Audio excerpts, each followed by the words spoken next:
नमस्कार दोस्तों, आपका स्वागत है टेलीकॉम डिजिटल क्लासरूम में। मेरा नाम है रोहित। ये सेशन स्पेशली टेलीकॉम सेक्टर के एक job role optical fibre technician के लिए बनाया गया है। तो आइए बिना किसी देरी के शुरू करते हैं। Let's start. तो आइए दोस्तों शुरू करते हैं।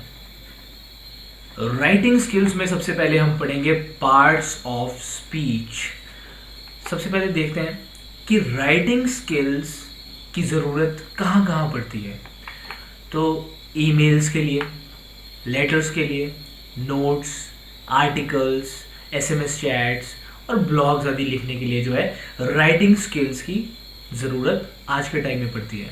दोस्तों एक बात समझ लेनी बहुत ज़्यादा ज़रूरी है कि आज के टाइम में अगर आपको किसी के साथ कम्युनिकेट करना है तो यू शुड बी प्रोफेशनल। आपकी राइटिंग स्किल्स जो है वो बहुत अच्छी होना बहुत ज़्यादा ज़रूरी हो जाता है। और नॉर्मली जो है इंग्लिश जो है बहुत ज़्यादा प्रेफर की जाती है कॉरपोरेट वर्ल्ड में, या फिर नॉर्मल भी इस लैंग्वेज का बहुत ज़्यादा यूज़ करते हैं। तो राइटिंग स्किल्स जितनी अच्छी होंगी उतना ही आपका मैसेज क्लियर होगा और उतना ही जो है उसका फीडबैक भी आपको क्लियर मिलेगा। तो आइए जानते हैं राइटिंग स्किल्स के लिए ज़रूरी चीज़ें क्या क्या होती हैं। सबसे पहले आइए जानते हैं कि राइटिंग स्किल्स जो है एक बड़ा ही इम्पॉर्टेंट पार्ट है वर्बल कम्युनिकेशन का। और रिटन कम्युनिकेशन में हम सेंटेंस को यूज़ करते हैं टू एक्सप्रेस आवरसेल्व्स। ठीक है, तो अब सेंटेंस बेसिकली होता क्या है, सेंटेंस के बारे में अगर हम कुछ चीज़ें जाने तो सेंटेंस जो है किसी भी मैसेज को क्लियरली प्रेजेंट करने के लिए हेल्प करता है। एक सेंटेंस के अंदर एक कंप्लीट थॉट होता है जो कि किसी भी व्यक्ति को प्रेजेंट करने के लिए, किसी भी व्यक्ति के साथ बातचीत करने के लिए मदद करता है। जैसे एक एग्जांपल हम यहाँ देखते हैं, Puja goes to school. Puja school जाती है। तो ये अपने आप में एक कंप्लीटेड सेंटेंस है जिसमें एक थॉट था जो एक ऑर्गेनाइज्ड सेंटेंस के अंदर जो है प्रेजेंट किया गया ताकि वो समझ में आ सके। सेंटेंस के बारे में कुछ और चीज़ें हम जानेंगे। सेंटेंस हमेशा एक कैपिटल लेटर के साथ शुरू होता है और उसका एंड एक क्वेश्चन मार्क के साथ, फुल स्टॉप के साथ या एक्सक्लेमेशन मार्क के साथ होता है। यहाँ पे कुछ एग्जांपल्स हैं, जैसे आप देख सकते हैं, when will you complete your homework. ये क्वेश्चन था तो इस सेंटेंस का एंड जो है क्वेश्चन मार्क से हुआ और फर्स्ट लेटर जो है वो कैपिटल है। सेकेंड सेंटेंस है, आई कंप्लीटेड इट यस्टरडे। ये नॉर्मल आंसर था तो ये फुल स्टॉप के साथ यहाँ एंड हुआ। Last one is that is good और उसके बाद एक्सक्लेमेशन साइन। इसका मतलब ये सेंटेंस एक स्ट्रॉन्ग फीलिंग जो है वो प्रेजेंट कर रहा है, इसलिए इसके साथ एक्सक्लेमेशन साइन लगा। आइए एक और टर्म जो है कैपिटलाइजेशन के बारे में हम समझते हैं। कैपिटलाइजेशन यानी जो कैपिटल वर्ड्स का यूज रिटन स्किल्स में यानी एक सेंटेंस के अंदर किया जाता है। अब कोई भी सेंटेंस है उसकी जो बिगनिंग है वो एक कैपिटल लेटर के साथ होती है। उसके साथ साथ एक सेंटेंस के अंदर कुछ ऐसे भी वर्ड्स होते हैं जिन्हें हम कैपिटल लेटर्स में लिखते हैं। तो वो समझने के लिए आपको एक रूल याद रखना होगा और that is tense rule. Tense rule, what is this tense rule? आइए पढ़ते हैं। देखिए आप इस टेबल में देख सकते हैं टेंस को डिस्क्राइब किया गया है। टी स्टैंड्स फॉर टाइटल्स, यानी किसी भी सेंटेंस में जहां पे किसी भी व्यक्ति के नाम के आगे कोई टाइटल का इस्तेमाल किया जा रहा है तो आपको उस टाइटल का फर्स्ट वर्ड कैपिटल में लिखना है। यहाँ पे आप एग्जांपल देख सकते हैं, जैसे doctor Malik and mister Pandey were invited to the party. तो डॉक्टर एंड मिस्टर जो है टाइटल है और उसके जो फर्स्ट जो लेटर्स हैं वो कैपिटल में लिखे गए हैं। द सेकेंड आई, टेंस का आई जो है दैट मीन्स वर्ड आई, जैसे आई, मैं। तो यानी आई वर्ड किसी भी सेंटेंस में आता है तो इसे हम कैपिटल लेटर में लिखेंगे। ठीक है जी, जैसे एक एग्जांपल यहाँ दिया है, he said that I should accompany him to the mall. तो आई जो लेटर है उसे हम कैपिटल्स में लिखेंगे। नेक्स्ट टेंस में एन जो है वो नेम्स के लिए इस्तेमाल होता है। तो उन अक्षर को और उन शब्दों को कैपिटल में उनका पहला वर्ड लिखा जाता है जो किसी व्यक्ति का नाम, किसी प्लेस का नाम या किसी इंसान का नाम या कोई डेज या कोई मंथ को डिस्क्राइब करता है। जैसे इस एग्जांपल में आप देख सकते हैं, the summer break is starting this Friday and will continue till the end of June. Suresh is planning to visit London next year. आप यहां देख सकते हैं ये डे का जो नेम है वो फर्स्ट लेटर कैपिटल है, मंथ का जो नेम है उसका फर्स्ट लेटर जो कैपिटल है, किसी प्लेस का और पर्सन का नेम जो है फर्स्ट लेटर कैपिटल है. Last is S. एस में मतलब हुआ किसी भी सेंटेंस का स्टार्टिंग लेटर जो है वो भी कैपिटल होगा. जैसे the little girl lost her book, तो दी का टी जो है वो कैपिटल है. तो this was the capitalisation rule और इस रूल का नाम था टेंस. नेक्स्ट हम पढ़ते हैं सेंटेंस के अंदर और क्या इंपॉर्टेंट चीजें होती हैं. पंक्चुएशन. पंक्चुएशन कुछ मार्क्स का एक सेट होता है जिसमें full stop, comma, question mark, exclamation mark और एपोस्ट्रोफीज का यूज किया जाता है कम्युनिकेशन करने के लिए. ये सेंटेंस के पार्ट्स को सेपरेट करता है ताकि उसकी बेटर क्लैरिटी हमें मिल सके. कुछ पंक्चुएशंस को हम इस टेबल के अंदर देखते हैं. सबसे पहले फुल स्टॉप. फुल स्टॉप का साइन आपने देखा होगा, सिंपल एक डॉट होता है. उसका यूज क्या है? फुल स्टॉप हमेशा एक सेंटेंस के एंड में यूज किया जाता है, या फिर लॉन्ग वर्ड्स की शॉर्ट फॉर्म लिखनी हो तो भी इसका इस्तेमाल किया जाता है. इसका एग्जांपल हम देखते हैं. ओमार इज अ प्रोफेसर, तो ये सेंटेंस ये एंड हो गया, फुल स्टॉप यहां लग गया. His students call him professor Omar. ये प्रोफेसर लॉन्ग वर्ड था, इसको शॉर्ट में लिखने के लिए प्रोफ लिख के उसके साथ जो है एक डॉट लगा दिया गया, तो ये इसका यूज हो गया. Next is comma. कॉमा का साइन आप जानते हैं. कॉमा किसी सेंटेंस में एक पॉज देने के लिए इस्तेमाल किया जाता है. साथ में दो या दो से ज्यादा रोज को एक सेंटेंस में लिखना हो तो उन्हें सेपरेट करने के लिए भी यूज किया जाता है. जैसे हम यहाँ देखेंगे example. After getting down from the bus, यहाँ पॉज आएगा, comma, I walked towards my school. ये second. The grocery store had fresh kiwis, comma, strawberries and mangoes. तो जहाँ पॉज आता है और रो को सेपरेट करना हो वहां पे कॉमा का यूज किया जाता है. Next is question mark. Question mark का साइन कुछ ऐसा होता है. ये एक सेंटेंस के एंड में जहां पे क्वेश्चन पुट किया जाता है वहां पे इसका इस्तेमाल किया जाता है. एग्जाम्पल है वेयर इज योर बुक, तो ये क्वेश्चन है तो क्वेश्चन मार्क एंड में लगाया गया. Next is exclamation mark. Exclamation mark कुछ इस तरह का दिखता है.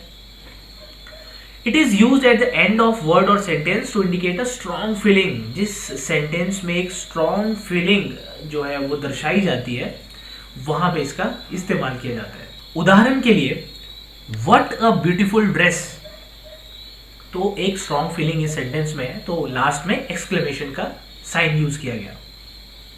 Hurray we won the match, तो hurray is also representing a strong feeling, तो वहां पे भी एक्सक्लेमेशन का इस्तेमाल किया गया.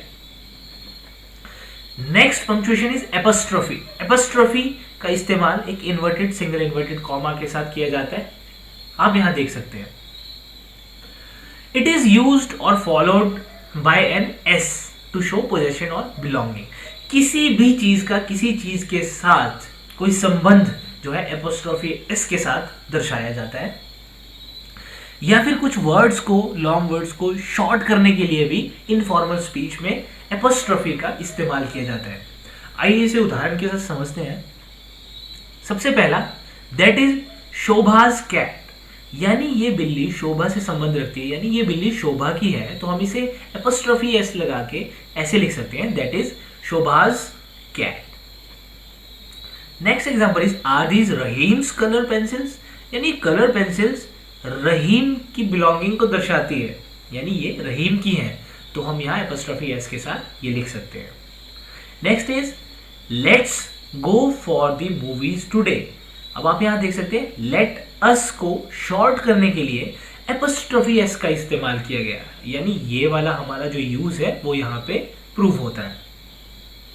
लेट अस को लिख दिया लेट्स. ठीक वैसे ही नेक्स्ट सेंटेंस में भी इज नॉट को isn't, she isn't coming to school today. आइए नेक्स्ट देखते हैं कुछ बेसिक पार्ट्स ऑफ स्पीच. वो है, आप इस टेबल के अंदर, इस साइकिल के अंदर उन बेसिक पार्ट्स को देख सकते हैं, जैसे nouns, pronouns, adjectives, verbs and adverbs. These are few basic parts of speech. Noun क्या होते हैं? कोई भी नेम, प्लेस, एनिमल और thing. Pronoun he, she, you and I. Adjectives salty, spicy etcetera. Verbs क्या होते हैं? Walk, talk. Adverb slowly, quickly. आइए इन्हें थोड़ा डिटेल में जानते हैं. तो इस टेबल में आप समझेंगे. सबसे पहले नाउन. अब नाउन होता क्या है? नाउन कुछ वर्ड्स होते हैं, नेमिंग वर्ड्स आप बोल सकते हैं, जो किसी पर्सन, प्लेस, थिंग और आइडिया को रेफर करते हैं. Example, Kavita bought a book. Kavita and book जो है नाउन है. किसी वस्तु या किसी व्यक्ति का नाम जो है वो नाउन है. तो ये दो यहाँ पे क्या है? नाउन है. एग्जाम्पल्स कुछ ऐसे, tiger, truth, India, Raj, January, ये सारे क्या है? नाउन्स. Next is pronoun. जो नाउन के प्लेस पर वर्ड्स यूज किए जाते हैं they are pronoun. Example, Kavita bought a book. She has a great book collection. यहाँ पे शी जो है वो कविता के नाम, कविता की जगह पे यूज किया गया, यानी ये क्या हो गया? प्रोनाउन. क्योंकि जो वर्ड्स नाउन की जगह यूज किए जाते हैं उन्हें कहते हैं pronoun. Example, I, you, they, us, she, he. आइए नेक्स्ट जानते हैं एडजेक्टिव्स. एडजेक्टिव्स क्या होते हैं? Words that describe other words. जो दूसरे शब्दों को बयान करते हैं, यानी उनकी विशेषता बताते हैं. Like Kavita bought a best selling book. तो बेस्ट सेलिंग ये क्या है? एक एडजेक्टिव है. ठीक है, ये क्या है? एक दूसरे वर्ड को डिस्क्राइब कर रहा है, यानी सेलिंग को बता रहे हैं. सिर्फ not only selling, this is best selling book. ठीक है जी. ये ऐसे भी हो सकता था, कविता बॉट अ बुक, बट यहाँ पे बताया अ बेस्ट सेलिंग बुक. तो वो एडजेक्टिव है, क्योंकि वो डिस्क्राइब कर रहा है इस चीज को कि वो बेस्ट सेलिंग बुक थी भाई. तो ये एडजेक्टिव है. ठीक है, क्योंकि बुक को डिस्क्राइब कर रहा है. एग्जाम्पल है large, red, naughty, weak, one food. ठीक है, ये कुछ एग्जाम्पल्स है. Next is verbs.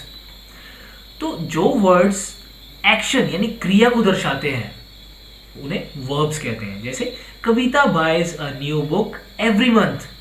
अब buys is the verb that tells about Kavita's action. मतलब कविता कुछ करती है हर महीने. क्या करती है? एक किताब खरीदती है, यानी खरीदना उसका एक्शन है. तो यहाँ पे बाय जो है वो वर्ब होगा. कुछ एग्जाम्पल है वर्ब के, रन, ईट, थिंक, सिट. ठीक है. Now adverbs. Words that add meaning to the verbs by answering how, how often, when, where. ठीक है, जो वर्ड्स वर्ब में एक मीनिंग ऐड कर देते हैं और बताते हैं कि ये कब हुआ, कैसे हुआ, कहाँ हुआ. जैसे कविता क्विकली रेड हर बुक. ऐसा भी हो सकता है कविता रेड हर बुक, कविता ने अपनी किताब पढ़ी. लेकिन ये यहाँ पे एक मीनिंग ऐड कर रहा है वर्ब में. कविता क्विकली रेड, रेड यहाँ पे वर्ब था, क्विकली रेड एक मीनिंग ऐड कर दिया. एडवर्ब ने ऐड कर दिया वर्ब में एक मीनिंग. ठीक है, एडवर्ब यानी वर्ब में ऐड करना क्या? एक मीनिंग. तो कविता क्विकली रेड हर बुक. तो क्विकली यहाँ पे क्या हो गया? एडवर्ब. कुछ एग्जांपल है, easily, always, before, fast, careful. ये कुछ एग्जांपल है एडवर्ब्स के. अब कुछ सपोर्टिंग पार्ट्स ऑफ स्पीच भी होते हैं, जो पार्ट ऑफ स्पीच को सपोर्ट करते हैं. ठीक है, नाउन, प्रोनाउन, एडजेक्टिव को सपोर्ट करने वाले भी कुछ टाइप्स होते हैं. सबसे पहले आप इस साइकिल में देख सकते हैं आर्टिकल्स. आर्टिकल्स होते हैं a, and, the, conjunctions, and, but, etcetera. Prepositions, in, and, in, on, etcetera. Interjection, wow, oh no, etcetera. ठीक है, आइए इनके बारे में डिटेल से पढ़ते हैं. इस टेबल में आप देख सकते हैं. सबसे पहले आर्टिकल्स कौन कौन से होते हैं? ए, एन, दी. तो ये जनरली नाउन से पहले इनका इस्तेमाल किया जाता है. नाउन आप सब जानते हैं क्या होता है. अब इस्तेमाल अलग अलग है. एन का इस्तेमाल जहाँ पे वॉवेल साउंड आता है उससे पहले किया जाता है. जैसे वॉवेल का आपको पता होगा, वॉवेल्स कौन कौन से होते हैं? ए, ई, आई, ओ, यू. यानी जिन वर्ड्स में वॉवेल्स की साउंड आती है, आप इस बात को याद रखें, यहाँ पे कहा गया है वॉवेल की साउंड. वॉवेल की साउंड के साथ आपने देखा होगा कुछ वर्ड्स वॉवेल से स्टार्ट नहीं होते हैं लेकिन उनके आगे एन लगा होता है, तो वो कंफ्यूजन है. एग्जाम से भी ज़्यादातर ऐसे ही ट्रिकी क्वेश्चंस पूछे जाते हैं. तो वो क्यों होता है जी? आपको लेटर नहीं देखना है, आपको देखना है कि वॉवेल की साउंड आ रही है कि नहीं। अब आप बोलेंगे कि ऐसा कौन सा वर्ड होता है जो वॉवेल की साउंड देता है लेकिन उसमें वॉवेल नहीं होता जी? ऐसे बहुत सारे वर्ड्स होते हैं, जैसे MLA, तो एम आप बोलोगे ए तो एम से स्टार्ट हो रहा है, ये तो वॉवेल होता ही नहीं है। AEIOU वॉवेल होते हैं, लेकिन दोस्तों यहाँ पे साउंड की बात की गई है, तो एम से मास्टर भी होता है लेकिन उसको प्रोनाउंस करते हैं मास्टर, लेकिन MLA को मले नहीं कहते हैं, इसे कहते हैं एम, यानी ए म। तो ए की यहाँ पे साउंड आ रही है, ए वॉवेल होता है, इसलिए यहाँ पे इस्तेमाल होगा एन। तो जहाँ पे भी वॉवेल की साउंड इस्तेमाल की जाती है वहाँ पे एन का इस्तेमाल किया जाता है। और ए जो है कॉन्सोनेंट साउंड, यानी जहाँ पे वॉवेल साउंड नहीं होती, बाकी जो बचे वो कॉन्सोनेंट्स है, वहाँ पे उनका इस्तेमाल किया जाता है। दी का इस्तेमाल किसी स्पेसिफिक और पर्टिकुलर वर्ड को रेफर करने के लिए किया जाता है। जैसे एग्जांपल है wow, the boy was taken by a surprise because he saw a bird flying over his head. तो ए यहाँ जो यूज किया गया वो कॉन्सोनेंट साउंड से पहले ब जो है कॉन्सोनेंट है, उसके साथ दी इस्तेमाल किया गया एक पर्टिकुलर जो है स्पेसिफिक वर्ड को, बॉय को रिप्रेजेंट करने के लिए। Next is conjunctions. कंजक्शंस होती है एंड, बट, बिकॉज, ये दो नाउन्स को, फ्रेज को या सेंटेंस को ज्वाइन करती है। जैसे example wow, the boy was taken by surprise because he saw a bird flying over his head.